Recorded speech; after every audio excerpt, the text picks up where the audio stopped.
Достар, менің басымдағы бас киімнің атауы шашқап деп аталады. Көне экспонаттардың бірі. Бұл қазір қайта жаңғыртылды. Ертеректе қыз-келіншектер шашқапты өздерінің жеке гигиеналық тазалық үшін киетін болған. Яғни үй жинағанда, ас әзірлегенде, мал сауғанда міндетті түрде бастарында шашқап болған. Қалай? Әдемі көрінеді? Расымен 18-19 ғасырлардан бері қолданыста келе жатқан қыз-келіншектердің ұлттық бас киімдері әр өңірдің ұстанымдарына сай оюлармен әдіптелген. Мәселен, бөрік сырты мақпал, пүліш, барқыт сияқты қымбат маталардан тігілген. Оның жазғы және қысқы түрлері болады. Жиегіне бағалы аң және мал терілері ұсталады. Бұл бас киімді ерлер де, қыздар да киген. Қарқара бұл қыз баланы пәле-жәледен сақтап жүрсін деген ырым бойынша тігілетін болған.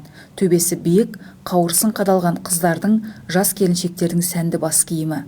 Қасаба үшкірлеу төбесінен бір шоқ қауырсын қадап, маңдай тұсын түгелдей асыл тас, алтын, күміс әшекейлермен безеп, оң жақ самай тұсына моншақ, күміс қоңыраушалар байлап, ұзын салпыншақты етіп жасаған қыз тақиясының бір түрі.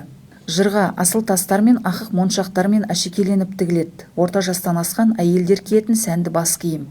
Ұлттық бас киімдерді киюдің өз әдебі мен ережелері бар. Жыл мезгілдеріне, жас ерекшеліктеріне орай әрқайсысы кезең-кезеңмен өзгеріп отырады. Қыз балалар тақия киіп өскен.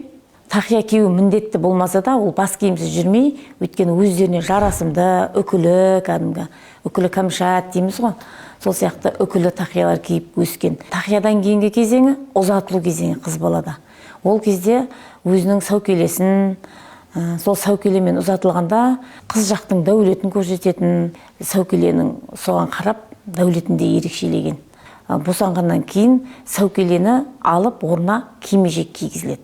Онда өзінің жөн жоралғысымен. Кимешектің жаңағы бет-әлпеті шамалы ойылған кезде кеңдеу ойлады, өйткені бала емізеді, омырауы түсіңкі, бел жабар, арқа жабар, мойын жабар деген тұстары.